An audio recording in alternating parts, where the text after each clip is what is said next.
Jaya Om Vishnupad Paramahansa Parivrajakaacharya Ashtotara Shata Shri Srimad His Divine Grace Srila A.C. Bhaktivedanta Swami Prabhupada Ki Ananta Koti Vaishnava Vrinda Ki Namacharya Srila Haridas Thakur Ki Namse Kaho Shri Krishna Chaitanya Prabhu Nityananda Shri Advaita Gadadhar Srivas Adi Gaura Bhakta Vrinda Ki Shri Shri Radha Krishna Gopa Gopinath Shyama Kunda Radha Kunda Giri Govardhan Ki Grantha Raja Srimad Bhagavatam Ki Gaura Bhakta Vrinda Ki All glories to the Assembled Lord Hare Krishna. All glories to the Assembled Lord Hare Krishna. Good Grala Devada Samvade. All glories to Shri Guru Shri Gaura.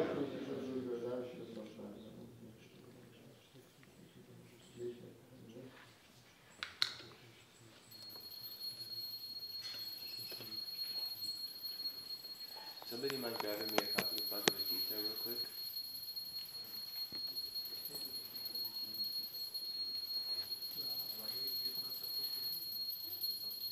Okay, so we'll begin by chanting the invocation. Om Namo Bhagavate Vasudevaya. Om Namo Bhagavate Vasudevaya.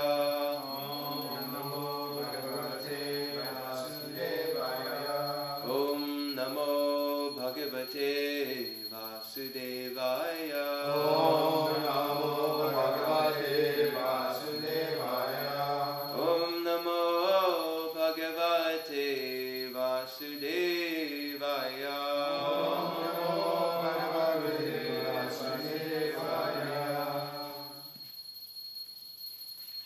And before speaking, or before reading also, I would just like to recite the Mangala Charana. I know, Bhakti John, you've been learning this in the Be a Monk course. Would you like to grab a copy of Bhagavad Gita to be able to read?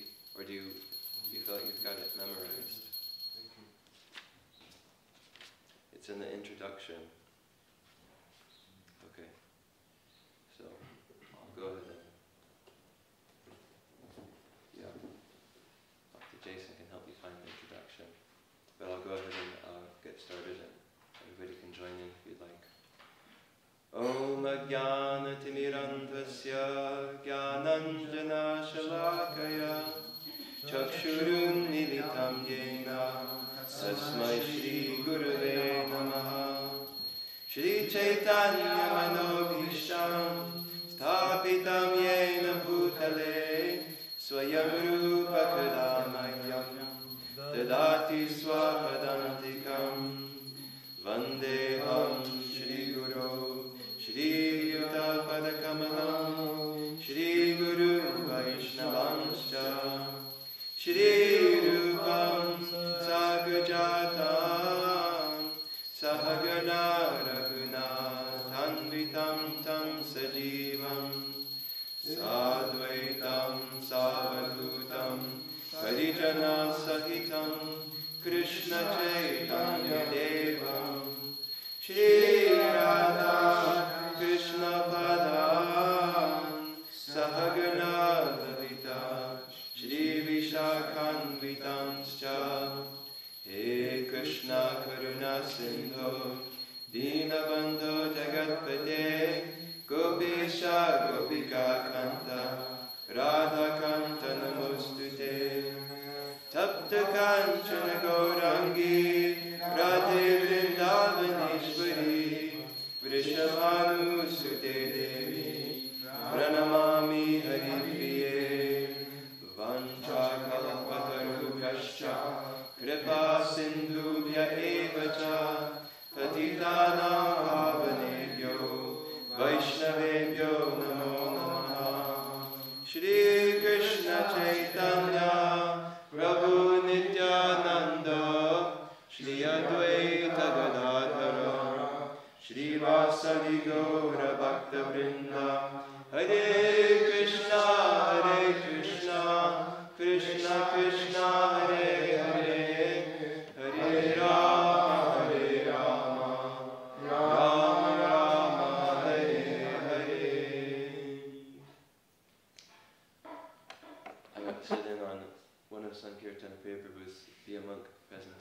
And I was really appreciating the emphasis that he was putting on the Mangalacharna as a way to really infiltrate the whole space with transcendental sound, no matter where you are, whether at the temple or at home or at the workplace. Just a way to completely spiritualize the setting and give yourself that favorability for doing whatever task you're going to do in the mood of Krishna consciousness. So, really nice practice. Okay, so today we're reading from the Srimad Bhagavatam. We're in Canto 10, Chapter 5. Chapter 5 is titled The Meeting of Nanda Maharaj and Vasudev. And we're at text 15, so I see that text 16 is written on the board. So I'll go ahead and just chant number 15 on my own. 15 don't have it before? They're together. Oh. They're like one purport. Yeah. So I'll just recite 15 on my own, and then I'll recite number 16, and you can start repeating. Nando Mahamanastebhyo Vaso Lankara Godhanam Sutamagata Vandibhyo Yenye Vidyo Pajivinaha. Now text 16, so feel free to repeat. Tais tai kamai radinatma Yato chitama pujaya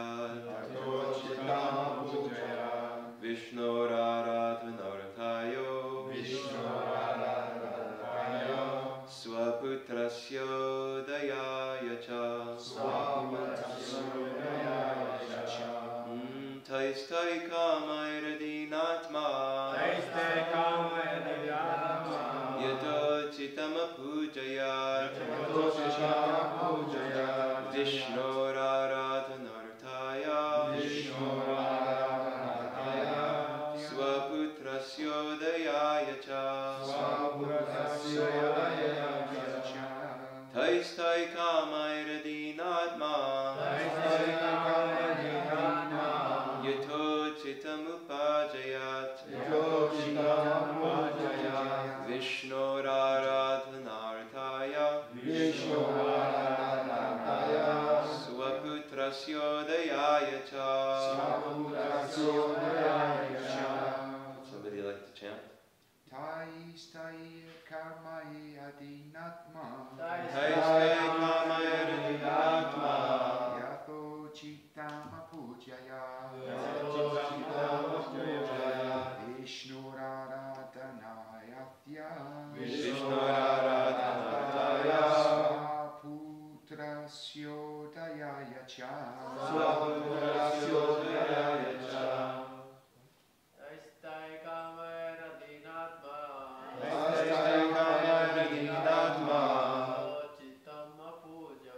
Yato chitama pujayat. Is that apujavat or apujayat? So it's a wide. It's missing a tail. Vishnu raradhanartaya Swaputrasya doyaya cha. Any Matajis? Tastai kamera dinatma. Okay, Or sorry, no, please go. He doesn't identify with the body.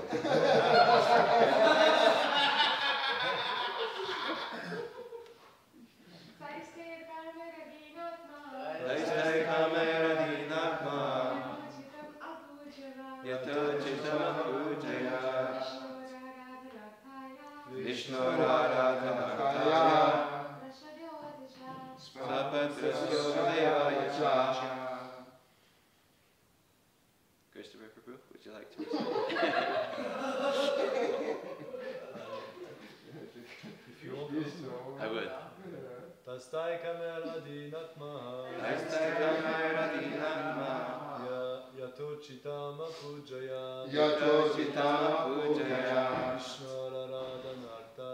Vishnu raradhanartaya. Swaputrasya dayaya cha. Now we'll do the word for word for both 15 and 16. Nandaha, Maharaj Nanda, Maharaj Mahamanaha, who among the cowherd men was the greatest of all upright persons. Tebhyaha, unto the cowherd men. Vasaha, clothing. Alankara, ornaments. Godhanam, and anybody want to guess? Oh, yeah, the rest of the cows. That's good. And the cows. And cows. And cows. Sutamagata vandibhya, unto the suttas, the professional reciters of old histories, the Magadas, the professional reciters of the histories, the histories of royal dynasties, and the Vandis, the general singers of prayers, Ye Anye, as well as others, Vidya Upajivinaha, who were continuing their livelihood on the basis of educational qualifications. Tai Tai, with whatever. Kamai, improvements of desire. Adina Atma, Maharaj Nanda, who was so magnanimous. Yata Uchitam, as was suitable. Apujayat, worshipped them, or satisfied them. Vishnuhu, Aradhana, Artaya, for the purpose of satisfying Lord Vishnu. Swaputrasya, of his own child. Udayaya, for the improvement in all respects. Cha, and. So now translation. The great-minded Maharaj Nanda. The great-minded. I'll go ahead and just read myself. The great-minded Maharaj Nanda gave clothing, ornaments, and cows in charity to the cowherd man, in order to please Lord Vishnu, and thus he improved the condition of his own son in all respects. He distributed charity to the suttas, the Magadas, the Vandis, and men of all other professions, according to their educational qualifications, and satisfied everyone's desires. Purport by His Divine Grace, Srila A.C. Bhaktivedanta Swami Prabhupada Ki. Although it has become fashionable to speak of Daridra Narayan, the words Vishnor Aradhanartaya do not mean that all the people satisfied by Nanda Maharaj in this great ceremony were Vishnus. They were not Daridra, nor were they Narayana. Rather, they were devotees of Narayana, and by their educational qualifications, they would satisfy Narayana. Therefore, satisfying them was an indirect way of satisfying Lord Vishnu. Madbhakta Puja Pyadika. That's from Srimad Bhagavatam, Canto 11, Chapter 19, verse 21. The Lord says, worshipping my devotees is better than worshipping me directly. End quote. The Varnashram system is entirely meant for Vishnu Aradhana, worship of Lord Vishnu. Varnashrama Charavata Purushena Parapraman Vishnur Aradyate. That's from the Vishnu Purana. The ultimate goal of life is to please Lord Vishnu, the Supreme Lord. The uncivilized man or materialistic person, however, does not know this aim of life. Na te vidu swartha gatim hi Vishnu, from the Bhagavatam, Canto 7, Chapter 5. One's real self-interest lies in satisfying Lord Vishnu. Not satisfying Lord Vishnu, but instead attempting to become happy through material adjustments, bahir arthamaninaha, is the wrong way for happiness. Because Vishnu is the root of everything. If Vishnu is pleased, everyone is pleased. In particular, one's children and family members become happy in all respects. Nanda Maharaj wanted to see his newborn child happy. That was his purpose. Therefore, he wanted to satisfy Lord Vishnu. And to satisfy Lord Vishnu, it was necessary to satisfy his devotees, such as the learned Brahmanas, Magadas, and Sutas. Thus, in a roundabout way, ultimately, it was Lord Vishnu who was to be satisfied. So before speaking on this verse, I'd like to request the blessings of all the Vaishnavas assembled. With your blessings, I think I may be able to say something valuable and useful and faithful to the Guru Parampara. I offer my obeisances to my spiritual master. I offer my obeisances to Srila Prabhupada and all of the illustrious teachers in this line of disciplic succession who have very minutiously preserved this knowledge and passed it down from one generation to the next, so that we can benefit from hearing it here today. And I offer my obeisances to the 6 Goswamis of Vrindavan, Sri Sri Gaura Nitai, Krishna Balaram, and Sri Sri Radha Govinda Madhava. By their mercy I may be able to say something.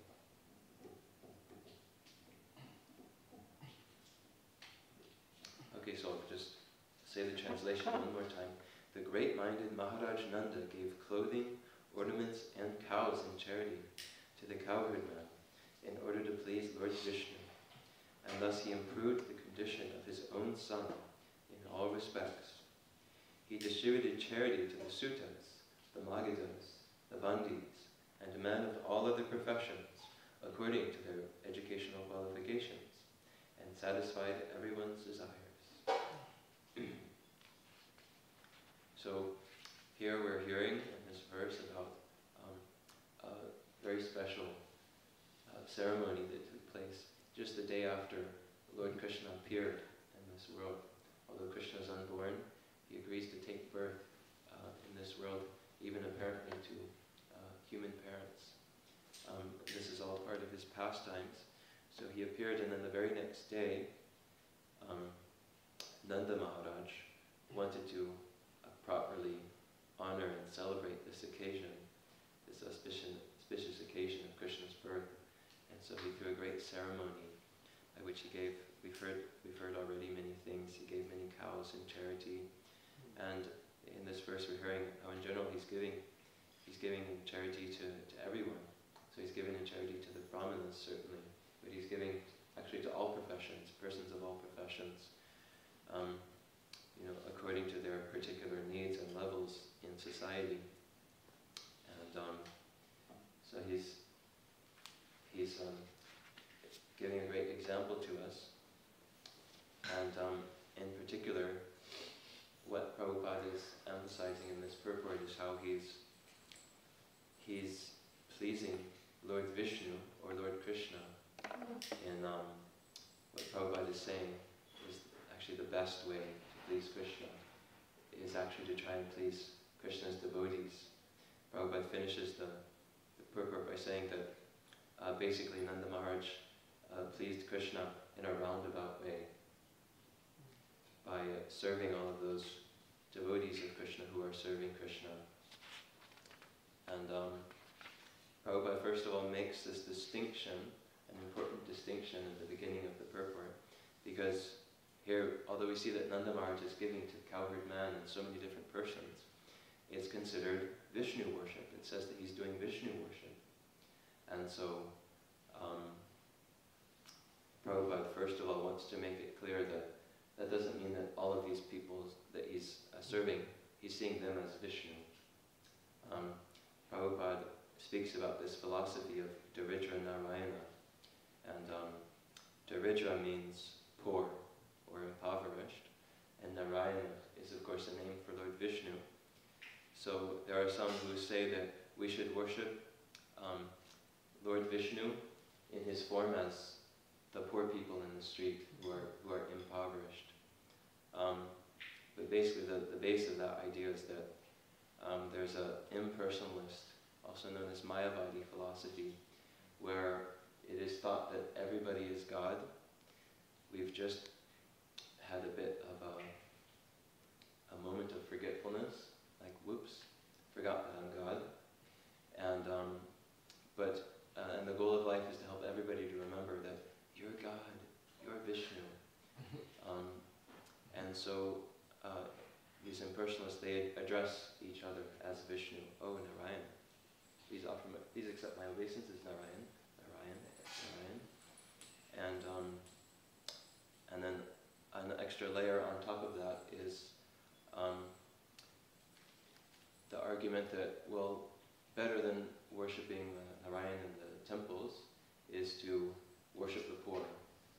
There's this idea that service to mankind is as good as, or maybe better than, service to God. So instead of worshipping Krishna opulently in the temple, while there are people maybe living in the streets or in the ditch, you should, would be better to sell all those ornaments and go give those people clothing and food. And so, because they are also Vishnu, we should worship them. But Prabhupada is pointing out here that Nanda Maharaj is worshipping Vishnu by serving and worshipping his servants, and thus pleasing him in that way. Not that he is considering all the cowherd men and people of different professions to be Vishnu themselves.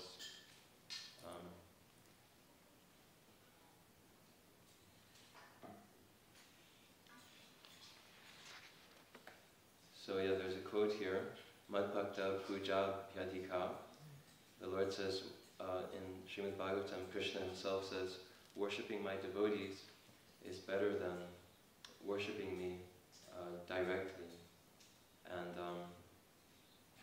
he actually considers his devotees to be above himself. That's how dear his devotees are to him. And so why might this be the case? That we're hearing that better than worshipping Vishnu directly is to worship those who are worshipping Vishnu, Vishnu's devotees. Certainly when one worships Krishna, Krishna is pleased by that action, and Krishna feels grateful for that service. In Nectar of Devotion, Prabhupada describes how one of the qualities of Krishna is gratitude. And he has such gratitude that if one even chants Krishna's name just one time, then Krishna feels, oh, this person has chanted my name. How can I repay him? I'm so indebted to him. So Krishna has this sense of gratitude. He's certainly grateful for any service that the living entity renders to him. And he certainly, he wants the living entities to advance, and we can purify ourselves spiritually and advance spiritually by serving Krishna. So that certainly pleases Krishna. However, the reason it's not the topmost way of pleasing Krishna is by direct service is because that's actually not Krishna's own personal interest. His own personal interest is not in being served. He's not, sometimes there's this conception of God that, why should there be this person who's just up at the top, sitting on a big throne, and enjoying the service of so many people on earth who are worshipping him? Sounds like maybe a very conceited person, kind of a puffed up person, like God is just this proud person, and then if you don't serve him, he becomes angry and maybe throws thunderbolts at you.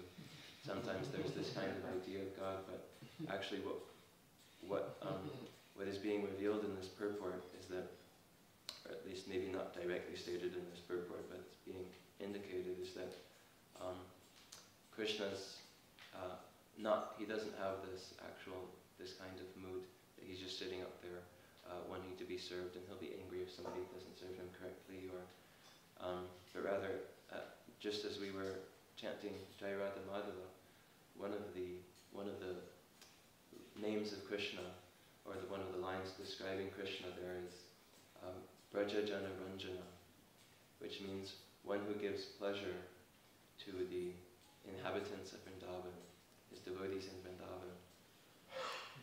So what we know about the inhabitants of Vrindavan is that their only thought is how to please Krishna, how to serve Krishna in a pleasing way.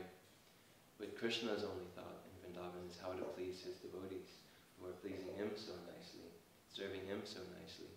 So he's not simply sitting there self-satisfied to accept everything and just kind of enjoy it, even though he is the supreme enjoyer.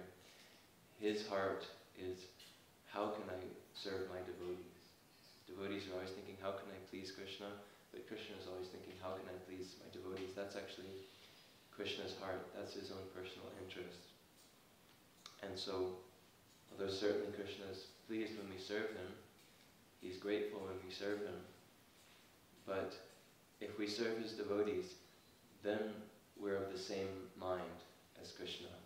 Then we're actually adopting one interest with Krishna, a common interest with Krishna. And if Krishna sees that we have this oneness of mind and oneness of purpose with him, that, oh, he's pleasing my devotees, he's serving my devotees so nicely, this is what's dearest to my heart, and he's helping me to accomplish this goal of mine, to please my devotees and serve my devotees. Then one really enters into the inner sanctum of Krishna's service.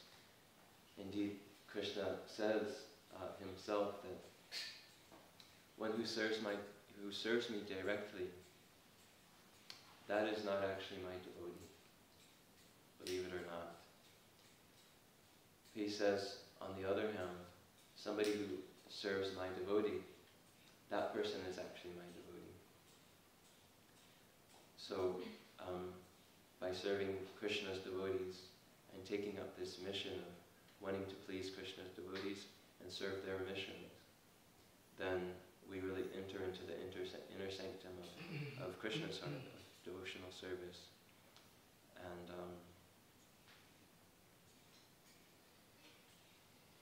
so this is why we're hearing here that this is actually higher than serving Krishna, is to serve his devotees. So we might at this point think, okay, well, now I know that serving devotees is the greatest action. Who is a devotee? How do I recognize a devotee? In the Chaitanya Charitamrita, Lord Chaitanya is teaching his devotees that how important devotee association is. And so one of them came to him with a question, well, who is a devotee? Who is a Vaishnava? So how do I recognize a Vaishnava? It's so valuable to associate with Vaishnavas. So how do I locate one? How do I identify one? And Lord Chaitanya replied that you can recognize a Vaishnava because he chants Hare Krishna. So he gave us a very broad definition, a very generous and magnanimous definition. That anybody who chants the name of Krishna, we should consider that person to be a devotee, consider that person to be a Vaishnava. And although certainly, upon being questioned on the same subject, in later years also, he also kind of refined it a little bit to, for example, mention that one who chants Hare Krishna with a dedicated vow, that's somebody who's established themselves even greater on the path of being a Vaishnava, and one who chants the holy names completely offenselessly is even more exalted as a Vaishnava. So certainly there are these different grades of associating with Vaishnavas and different grades of spiritual potency that we may be in contact with. But nevertheless, in his first answer, he's teaching us to be magnanimous in who we see as a Vaishnava, that oh, here's somebody who's chanting the name of Krishna, even just he's come one time to chant Hare Krishna with the chanting party. Oh, this is an exalted person. I offer my obeisances to him within my mind. And let me see if I can serve this person somehow. Yeah, certainly there are different grades in one sense. But any service rendered to somebody who's chanting Hare Krishna will be pleasing to Krishna. And we may also wonder where that leaves the rest of society, the rest of the living entities in society. If they're not Vaishnavas, what is the devotee's relationship with them? Do we just kind of like shun them, maybe keep them out? Certainly, Lord Chaitanya mentioned that one of the characteristics of the Vaishnavas is that they avoid taking company with non-devotees.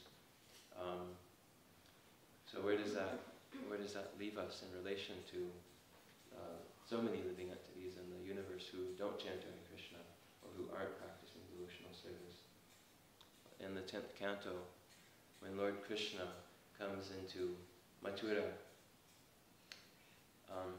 he's meeting various people along the road as he's going. And in particular, he meets one very special person who's a florist and a garland maker, and his name is Sudama. So Krishna is walking down the lanes of Mathura with his brother Balaram and many of his cowherd boyfriends, and they cross in front of Sudama the florist's shop, and he goes up and asks for a garland, and Sudama immediately says, of course, here. And he's already made garlands actually, and he gives very nice garland to Krishna, very nice garland to Balaram, and in fact he gives tons of garlands for all the cowherd boyfriends of Krishna. And so they're all taking the garlands and they're enjoying putting them on one another, and they're seeing themselves and each other with these garlands and creating a very happy mood and joyous mood of loving relationships among the cowherd boys and Balaram and Krishna, which is itself a good example of like what we're reading that Nanda Maharaj is doing, pleasing Krishna through pleasing his devotees. It's not that Sudama was like, well, I've got two garlands, one for Krishna and Balaram. Sorry, everybody else is just going to have to. Sorry, you're not the Supreme Personality of Godhead, so you don't get a garland. And Krishna is so pleased with Sudama that he begs him to ask me a benediction. Krishna wants to reciprocate with Sudama's service. So he says, please ask a benediction. I'll give you anything. I'll give you any boon that you like. And Sudama, his immediate response is, no, thank you, my Lord. I haven't rendered this service to you so that I could get something in return. It's just serving you is enough. Please, I don't want any benediction. And you'll notice this is a common occurrence between Krishna and his pure devotees. Krishna wants to offer them something. He says, please ask a benediction.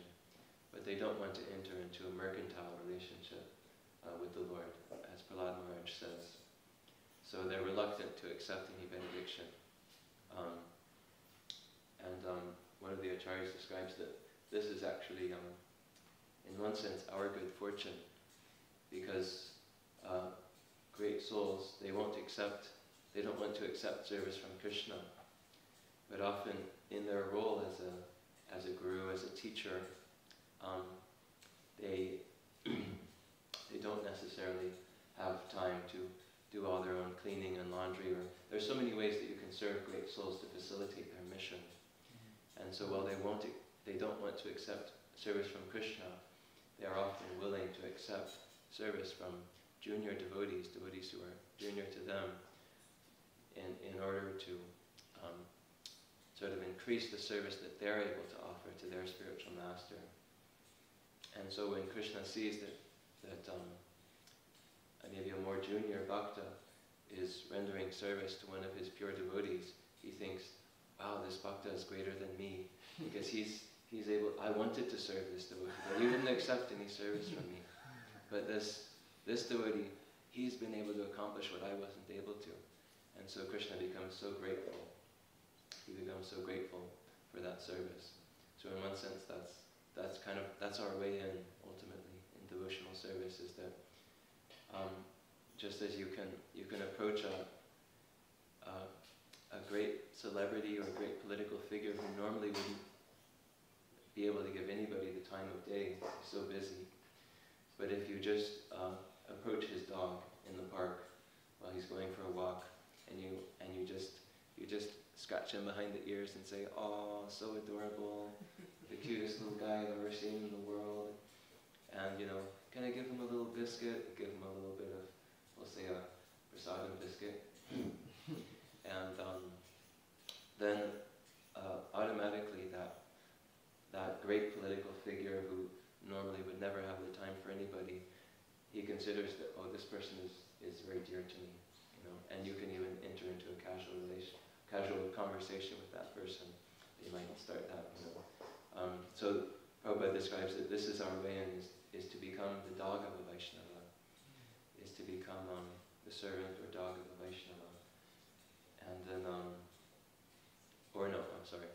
because, for example, a spiritual master, he just considers himself to be Krishna's dog. You say, I'm just Krishna's dog, And so if you can serve Krishna's dog, then he'll be just like that dog owner who's like, oh, he's serving my servant so nicely. I must accept him too. So Sudama at first refused, but the Lord insisted. He really wanted to give him some benediction. He really wanted to reciprocate with his devotee. And so finally Sudama, he relented. He said, okay, in that case, I will, because you're requesting so much, I will ask for benediction. In fact, I'll ask for 3. And he says, oh my Lord, please kindly grant me the benediction that I can always have pure love for you, and I can always have pure prema for you. This is first benediction. Secondly, he asked, may I always have intimate friendships with your devotees, with the Vaishnavas. Vaishnavas have a very loving relationship with one another, Maitri. They have a very friendly relationship, and they're always, in that friendship, they're always seeking ways to serve one another. So please let me have intimate friendships with your devotees, always. And then Sudama asked for one final thing.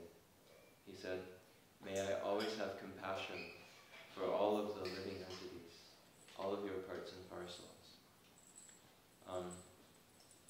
And so we can see that these 3 things essentially were, practically speaking, they were Sudama's great goals in life. To love Krishna, to have loving friendships of service with his devotees, and to very compassionately serve the conditioned souls by helping them to reawaken the same within themselves, to reawaken their own loving relationship with Krishna within themselves. So we see that actually in the perfection of Krishna consciousness, nobody is excluded from the process of developing love for Krishna. If we feel that I'll just develop my relationship with Krishna and I'd rather not deal with anybody else, then that's not the way to Krishna's heart. We won't attain perfection in devotional service that way. But by pleasing Krishna and serving him, serving his devotees, and out of compassion serving all the conditioned souls of the world, helping them to have their own reawakening, then this is the perfection of life. And Prahlad Maharaj also, when he was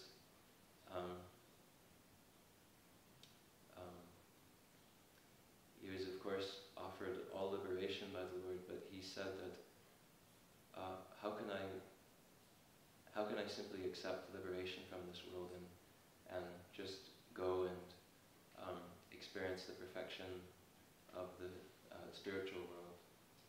My spiritual master, Narada Muni, he saved me from ignorance. I must stay and serve him. And he also said, when I look out at this world, I see so many conditioned souls suffering in ignorance, living their lives like fools, trying to be happy through sense gratification. I'd like to just stay here. Let me just stay here and serve them and help them.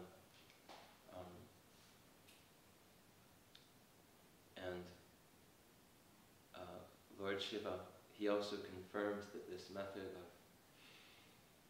of serving all conditioned souls out of a sense of compassion is a great method. He says that there is actually no higher service rendered unto the Absolute than to take great pains and sacrifice and austerity upon one's own self in order to benefit other living beings.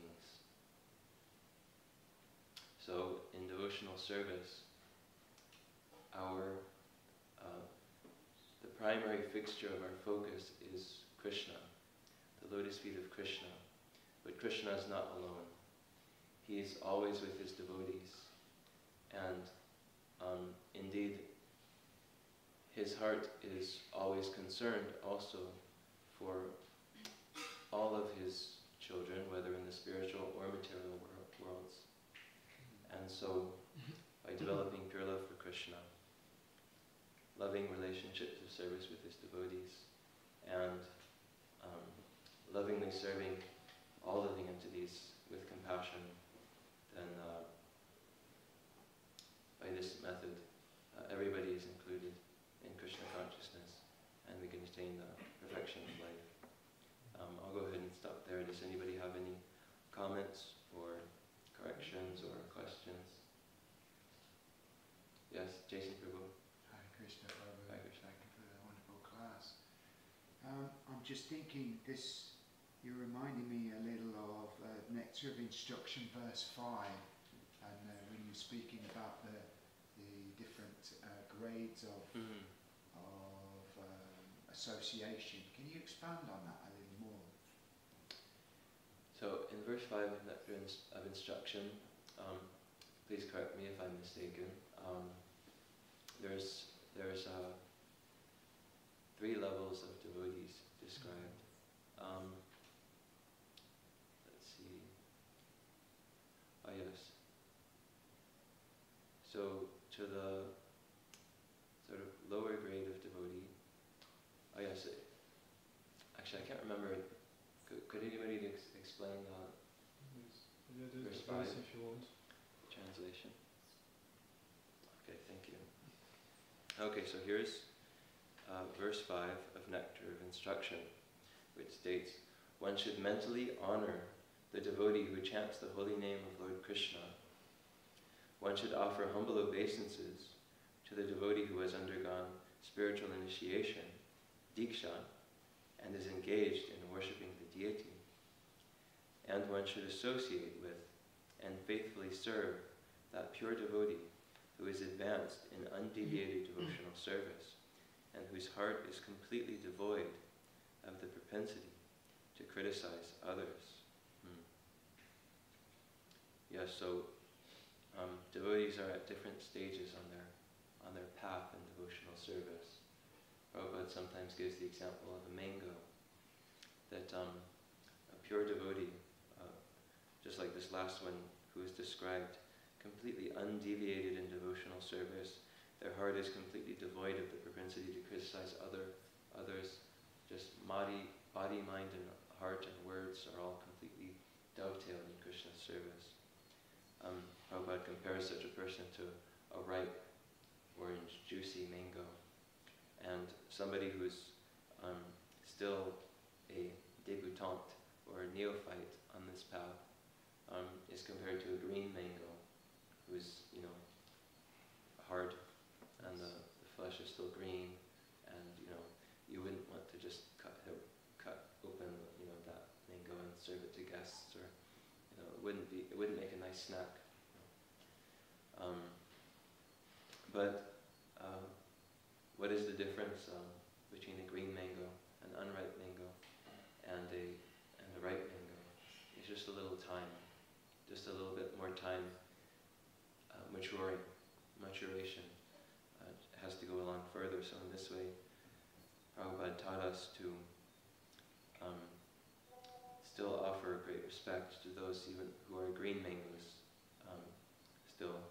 And so here we're hearing to those who have come to the point where they're chanting the holy name of Krishna, they haven't necessarily taken a spiritual initiation, they're not worshipping the deity, but they've taken an interest in chanting Hare Krishna.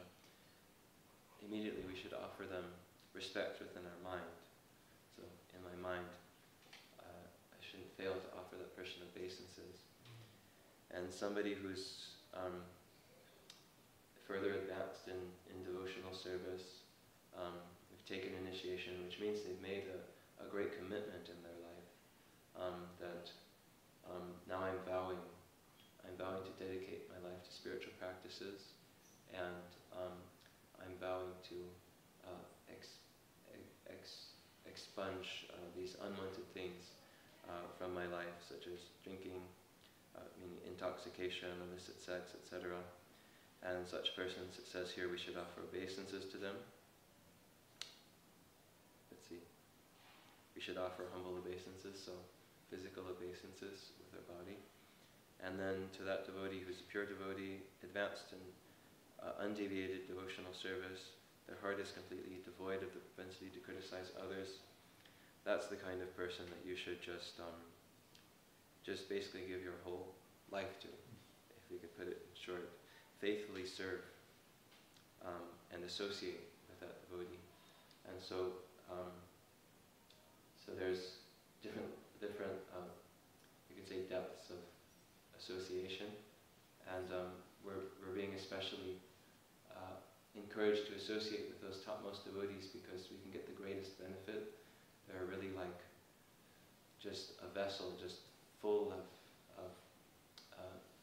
the mood of pure devotion and ready to share it, and there's so much overflow, and so we can just make very quick advancement if we avail ourselves of their association, which is principally through faithfully serving them, and also through inquiring from them and hearing in a submissive mood. So sometimes we may have the opportunity to associate with devotees. We may end up talking about the weather, or we may end up not really treating very directly like devotional topics, or so there's also a way to associate. Would anybody else like to expound any further on that? Christopher? Last time Madhavendra Puri, Sundar Gopal Prabhu gave a class on Bhaktisiddhanta Saraswati Thakur, and he explained Bhaktisiddhanta Saraswati Thakur revealed one day to his disciples that his spiritual master gave him 3 instructions. And one of them was to not associate with the world. With the world? Yeah. I think it was Worldly people. Yeah. But he said that because he was known to put centers in the middle of the city for preaching. I don't really remember, but basically by preaching is not associating. Yeah. Because Mahaprabhu said that we should not get association of non-devotees, but at the same time we have to go and give, try to give what we got. So that's there was when Prabhupada was present on the earth, there was one objection that was raised to Prabhupada by some of his disciples at one point. His disciples had begun going out into the streets to distribute his literature, which of course he very much wanted. And of course in the course of distributing books, devotees would meet people, maybe shake hands with them, and converse with them, and would be in touch with them in that way. And you know, if you've ever been out doing books, you know, sometimes they, you know, they've got a cigarette in their hand as they're talking with you. They might be munching on a pizza as they're talking with you or something like that. And so it can be kind of uncomfortable. They're maybe, you know, smoke in your face and everything, and so you're kind of in contact with certain elements that in the temple devotees wouldn't normally be in contact with. And so there is this idea that began. Some devotees began saying that those devotees who were going out and distributing Prabhupada's books, they were getting contaminated. You know, they were in touch with these people, and they were taking their karma. I think that was the main gist of it, is that they were taking their karma. You know, and so one of the devotees brought this to Prabhupada, and Prabhupada said no, they're absorbed completely in the fire of Sankirtan. They're absorbed in that yajna, and that fire will purify them of any, you know, they're not really touching them, these people, in that way that they would take their karma, you know, take their negative influence. They're rather, like you said, they're giving their association rather than taking their association. So Prabhupada was very quick to snuff out that idea that, like, oh no, maybe we have to do some prayashchitta because we're in touch with people, we need to free ourselves from the karma. But this is like just pure service rendered to the spiritual master. This is exactly what every disciple is meant to do. If you're in that bubble of service, you're completely protected by that. So, yeah, that's a nice point. Thank you. Anything else? We're 4 minutes over, so actually this clock is a bit fast, so maybe just 2 minutes over, but maybe one last thing. One or two. About this day, the association, the devotees, the non-devotees, have some instruction about, I remember in the book of distribution, non-devotees training me says, you know, you have it in some places, somebody is doing something wrong, for example, he says have cigarette or whatever he's doing, but you don't do the same thing these people doing. You say don't get his association, but you can give your association to him, your spiritual practice, your spiritual knowledge to this person. One day he's become devout. Now, no, he's supposed to non-devout because he not follow for principles, you know. But I do the book distribution, so many people come around back and forth, smoke cigarettes, drink, but I am in the same place with these people. I don't do the same thing. I don't get his association, I don't doing what he's doing, but I give everything that my spiritual knowledge, spiritual presence for him.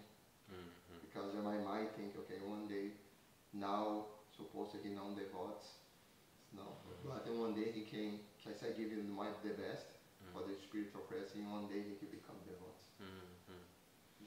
Yeah, that's a nice little practical addition as well, is that, you know, there's always some risk, like Prabhupada sometimes referred to distributing books as dropping bombs in the laps of the conditioned soul. It's kind of like a war against Maya in a sense, and of course there's always some risk at war. You know, you have to go right out in the thick of it, kind of in the heart of Maya.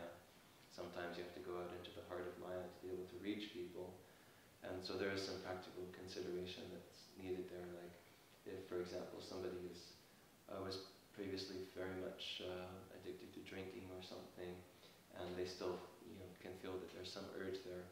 Maybe that's not to approach persons who are drinking just for their own practical benefit, because maybe even just the smell of it could like incite these kinds of memories and things. So there are some practical considerations to take, and you know, sometimes devotees distribute books in bars. You know, in fact, they can be one of the best places to distribute. People are usually in a jolly mood. You know, for example, if I'm recovering from alcohol addiction and I'm just 6 months to a year in the movement, I might not want to go into the bars. It might not be a good idea for me. It might not come out. So, yeah, there's some practical consideration there. as long as we're engaged in that, like you said, I'm not doing what they're doing. I'm serving Guru and Gauranga, and as long as I stick to that bubble, then we won't be condemned. Prabhu, one last one. Okay, it's more like a comment, but perhaps some clarification. You mentioned earlier in this class, a very nourishing class by the way, that Mayavadis, impersonalists, they all greet each other as Narayans. They see themselves as God. And somebody, maybe an impersonalist or somebody new coming into ISKCON, they may see us as greeting each other as Prabhus.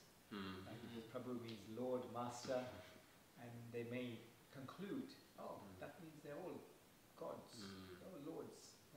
Although the devotee's intention is that I'm Das, I'm Das, I'm Das, but they don't perhaps see that.